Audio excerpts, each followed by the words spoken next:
Okay, so on the board, I have someone's work. This is Frank's. And the reason why I pulled up Frank's work onto the screen is because he has two numbers for his answers. But I want him to kind of explain what they are because I feel like I know what they are, but I kind of am not sure. Frank, can you explain the numbers 60 and 0.9? The 0.9 is how like thing 30 is cosine, right? And then thing sine is 60, right? So and then I just put 30 and 60. Okay, so you got that 60 was the missing angle, right? For the one on the right. And you got that 30 was the missing angle for the one on the left. Yeah. But where did the 0.9 come from? How did you get 0.9? I use the Densmo or whatever that's called calculator. And what did you put in the calculator? I put thing cosine 30 and then sine 60. So you put cosine of 30. Nice. Thank you, Frank. So Frank checked his work and he made sure that cosine of 30 was in fact equal to sine of 60 to make sure that he got his answer right. And he got that they both equaled 0.9. Okay, so once again, he plugged 60 in here to make sure that his answer was correct. Thank you, Frank, because I think that you gave us a way to check if our answers are correct. And I think that's very important. Great. Now it's time for our noticings. All right, you guys noticed a lot of the similar things. All right, many of you said H is always the same.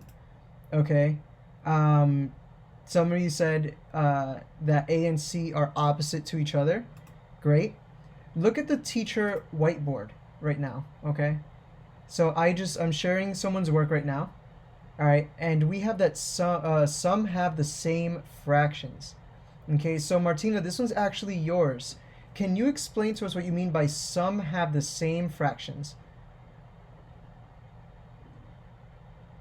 I don't really know how to explain it. Like, I need help on explaining it, but Okay. I just found out like when I was like figuring out like the sine, the tangent, and stuff that when I was pairing them, they just had the same. Okay. But I don't really know how to explain it. I need help on that. It's okay. I'll help you out. So, Alright. so if we look at A and C, right? Give me a fraction from the A chart that's the same as a fraction from the C chart. Sine is the same as the cosine. So sine of A is the same as the cosine of C, which is 5/13. All right, awesome. Thank you. And I'm seeing a bunch of stacks. Let me look at the first one. Thank you, Martina. That was great. Jaylee, yours was the first stack. What were you gonna say?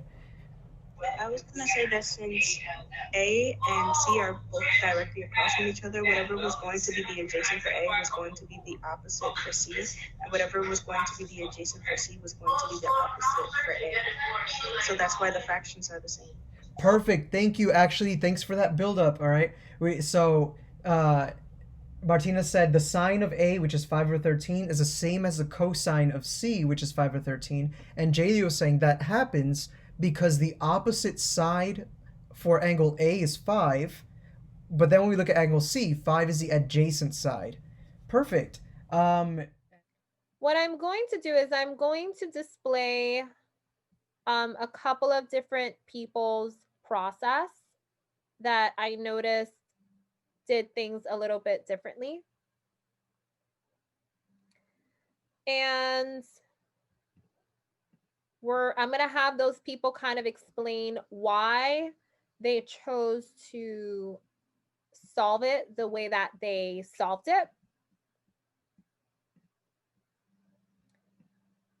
Okay, so here we have one, and here we have another. So the first one is Haley. Haley, by the way, love that you kept it simple. You're using the text option. Love it.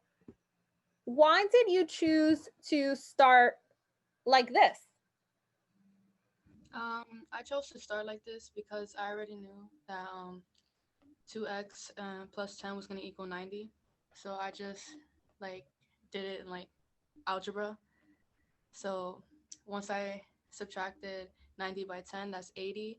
So then it's 2x equals 80. So I divided 2x by itself and divided 80 by 2, which gave me 40. I love this. Haley, the reason why I wanted to highlight your work is because you didn't draw the triangle. And some of us see things more algebraically. And so it seems like, Haley, you like to see things more in an algebra way. And that is beautiful because it shows that algebra is still alive in geometry, right? All because we're dealing with shapes doesn't mean that algebra is dead. And now, Ines, I want you to explain. You also didn't draw a diagram. So I want you to explain why you started without a diagram as well. It's a little messy, but let me see. Okay. So I know that 2x plus 10 equals 90. So I was like, okay. So one number times 2 plus 10 is going to give me 90. So then I subtracted 90 minus 10 equals 80. And then I divided 80 divided by 2, and it gave me 40. So then I put 40 parentheses 2 because it equals 80, because 80 plus 10 equals 90. So then I put cosine 80 is the same thing as cosine 2 parentheses 40. So the cosine of 80 was 0.17 and x was 40, not 80, because they were asking what number times 2 gives you 80. Nice. So Ines did a couple of things. First, you also didn't use the triangle. You went straight into the algebra and you asked yourself, and I love that you did, what number times 2 is equal to 80? And then you plugged it in so that you knew that we're talking about cosine of 80, but that x was equal to 40. So you answered a lot of very different things. It was very obvious that you were exploring with the topic, which is something that I think is important for us to do as learners. And so lastly, the last one that I'm going to display is Jessica's. So Jessica's, I displayed it because it had color in it and I thought it was cute. And you also did a couple of different things. You did the algebra. You showed me the diagram. And then you also plugged it in to just, why not, to see what it is. Looking at everyone's work, and as you saw, everyone's work was different. All of your thought processes are different, but you all arrived to where you needed to go. And that was important.